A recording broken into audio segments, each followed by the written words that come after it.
Let me just share with you the words of that most famous hymn that he wrote, Amazing Grace. How sweet the sound that saved a wretch like me. I was lost, but now am found. Was blind, but now I see.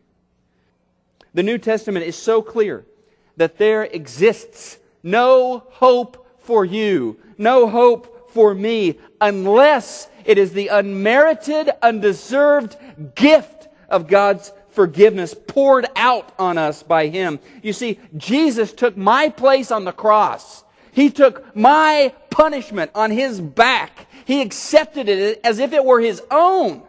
That's amazing. That's amazing grace. And then you think about it, grace, it can't be just one-time event where God just says, okay, I'm going to wipe you clean, you can start over. It can't just be that. It has to be not only my beginning, it has to be where I live. It has to be my future. Because God could forgive you today, but if He doesn't continually wash you, continually accept you, you don't have a chance. Because the only Christian life that is correctly relating to God is one that realizes it's in permanent bankruptcy. He says this, Jerry Bridges, I think that most of us actually declared temporary bankruptcy. Having trusted in Christ alone for our salvation, we have subtly and unconsciously reverted to a works relationship with God in our Christian lives. He continues, after we become Christians, we begin to put away some of our more obvious sins. We start attending church, put money in the offering plate, maybe join a small group Bible study. We see some positive changes in our lifestyle, and we begin to feel pretty good about ourselves.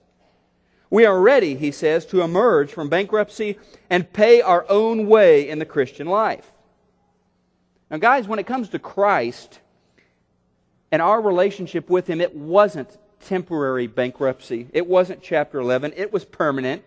Being saved by grace means that you need to be permanently covered in God's favor and grace, because you can never, ever, ever, ever make yourself adequate before God. His grace is enough. Nothing more. His grace is enough. Check out that phrase that he repeats twice in verse 6 of the letter.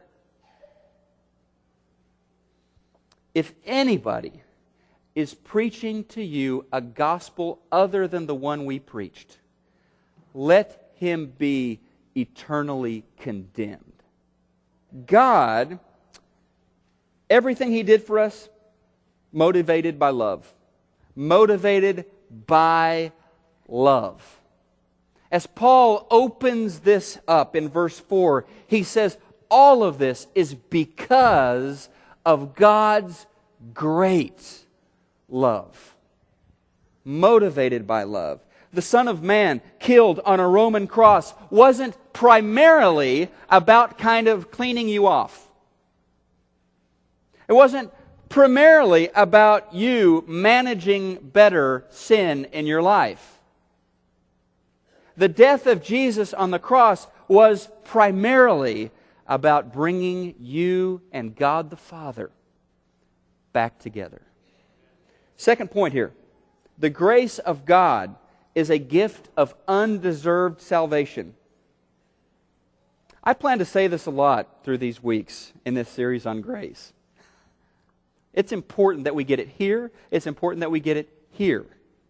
God's grace is a gift to you of undeserved salvation. If it wasn't a gift, the Bible would call it a salary. Did you get your paycheck this month? Did you get that grace that God owes you? No, it's a gift. It's not a salary.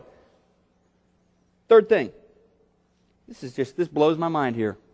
By grace, God honors us.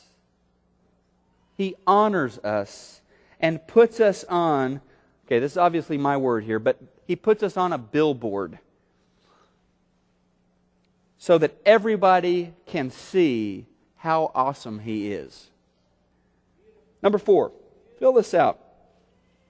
Being saved by grace through faith is a constant reminder that what I have is from God. What I have is from God. It's not a product of my own hard work. It's just not. Number 5. This is where things get cool.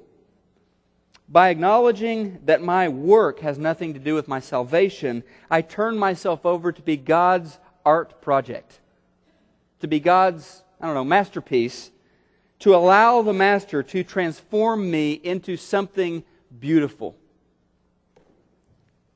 I've signed over the deed to my life and said, it's yours, God. Do something with it.